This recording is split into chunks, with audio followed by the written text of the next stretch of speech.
পক্ষ থেকে স্যারকে আমার জমানো কিছু টাকা এবং কিছু দিই ওনাকে দিচ্ছি। আর আমি আপনাদেরকে কিছু বলতে চাই, এর আগে নির্বাচনে আমরা যেমন জীবন প্রাণ দিয়ে ধানের শীষ মার্কাকে জয়যুক্ত করার জন্য অনেক চেষ্টা করেছিলাম, এমনকি আমি নিজে বাক্স আটকাই দিচ্ছিলাম যে আমি নিজে ভোট দিতে পারিনি।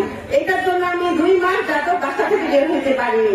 কিন্তু এবারও আমরা চাবো যে মা বোন চাচা চাচিদেরকে সকলকেই আমি বলবো, এই ধানের শীষটা যে আছে 12 তারিখ পর্যন্ত আমরা সকলে পাহারা দিব, বাক্স পাহারা দিব।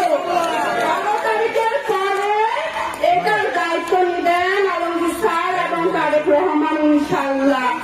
অবশ্যই আপনারা সকলে এই ধানের শীষটাকে, এই মূল্যবান ভোটটাকে কেউ নষ্ট করবেন না ইনশাআল্লাহ। আপনাদের কাছে অনুরোধ, আমার ভাই আল মামুন শহীদ উনি হয়েছেন, উনি কিন্তু বিএনপির জন্য অনেক কিছু করেছেন।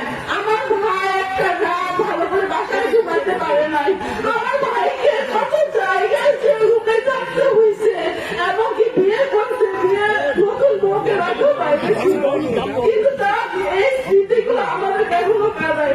আপনাদের সন্তান, আপনাদের নাতি নাতি, কিন্তু তাকে তার জন্য হল যে এই ধানের শীষটাকে জয় করবেন, তাহলে আমাদের স্মৃতি আরো উজ্জ্বল হবে এবং কি এই ধানের শীষ আমাদের উজ্জ্বল ভবিষ্যৎ গ্রহণ করবে। নামটা বলো তোমার, নামটা বলো তো।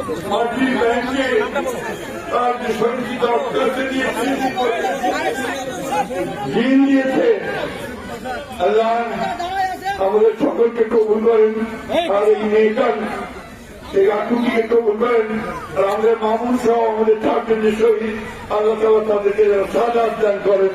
তাহলে সকলে আমরা বলি আমিন।